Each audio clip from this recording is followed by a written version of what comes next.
লেবুর উপরে হারপিক দিয়ে দেখুন, আপনি অবাক হয়ে যাবেন। এমন জিনিস তৈরি হবে তা কিন্তু বাজার থেকে অনেক টাকায় কিনতে হয়, তা আবার কেমিক্যাল মুক্ত না। যাই হোক, কি এমন জিনিস তৈরি হইতেছে পুরো ভিডিওটা দেখলেই কিন্তু বুঝতে পারবেন। এমন একটা জিনিস তৈরি হইতেছে তা কিন্তু আপনি ভাবতেও পারবেন না, লেবুর উপরে হারপিক দিয়ে। তার জন্য প্রথমে নিয়ে নিতে হবে এরকম ছোট একটা বোতলটার যেই কাগজটা আছে কাগজটা উঠিয়ে ফেলতে হবে। কাগজটা কিন্তু নেওয়া যাবে না, তাহলে কিন্তু বোতলের ভিতর কিছু দিলে দেখা যাবে না। কাগজটা আমি উঠিয়ে ফেললাম। তারপরে এখানে কি করতে হবে, বোতলের মুখটা খুলে তারপর বোতলের মধ্যে দিয়ে দিতে হবে পানি। আমি কিন্তু বোতলের মধ্যে অর্ধেকটা পানি দিয়ে দিছি, এরকম কিন্তু অর্ধেকটা পানি দিয়ে দিতে হবে। আমি এখানে বোতলের ভিতরে পানি দিয়ে দিলাম। পানিটা দেওয়া হয়ে গেলে তারপর দিয়ে দিতে হবে এই পানির ভিতরে হারপিক। হারপিক কিন্তু সবার বাসায় কম বেশি থাকে, তো কম বেশি থাকে সবাই কিন্তু দিতে পারবে।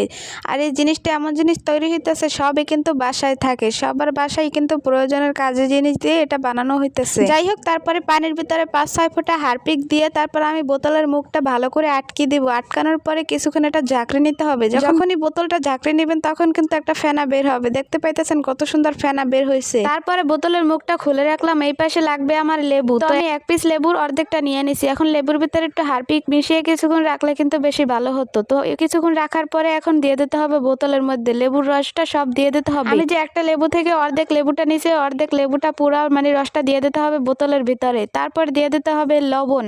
এরপরে কি কি দেবো সেটা কিন্তু বলতেছি। এটা তৈরি করা যায় কিন্তু বাসায় থাকা জিনিস দিয়ে। এটা কিন্তু সবার ঘরেই থাকে, যেসব জিনিস লাগে সবার ঘরেই কিন্তু এসব জিনিস থেকে থাকে। যাই হোক, তারপরে আমি লবণ দিয়ে দিলাম বোতলের মধ্যে। তারপর মুখটা ভালো করে লাগিয়ে আবার কিন্তু কিছুক্ষণ ঝাঁকড়াতে হবে। এই জিনিসটা যত ভালো করে মিশাতে পারবেন ততই কিন্তু ভালো। আমি একটু ভালো করে ঝাঁকড়ে নিতেছি বোতলটা, অনেক কিন্তু ঝাঁকড়াতে হবে যাতে সবকিছু ভালো করে মিশে যায় পানির সাথে। হারপিক তারপরে যা যা দিলাম সবকিছু যেন ভালোভাবে মিশে যায়। আমি বোতলের সাথে ভালো করে ঝাঁকড়িয়ে সবকিছু ভালো করে মিশিয়ে নিছি। দেখেন কত সুন্দর মিশে গেছে। এখন আমি বোতলের মুখটা আবার খুলে ফেলবো। এরপরে বোতলের ভিতরে আরেকটা জিনিস দিতে হবে, নামটা হয়েছে সদিয়া, কিন্তু আমার সঠিক মনে নেই, আমি কিন্তু বাজার থেকে কিনে আনছিলাম। এরপর এটা দিয়ে ভালো করে আবার মিশাতে হবে, ভালো করে বোতলটা ঝাঁকড়াতে হবে। এটার বদলে আপনি কিন্তু হুইল পাউডারও দিতে পারেন এটার সাথে মিশিয়ে। এটা না থাকলে মানে এটা না চিনলে, আমার তো মনে নেই নামটা, প্যাকেটটা আমি ফালাই দিছি। এটা ঝাঁকড়াতে ঝাঁকড়াতে আগের ভিডিওতে যারা যারা কমেন্ট করছে তাদের নামটা আমি নিয়ে নিই। শাহাবুদ্দিন সাতকানিয়া থেকে,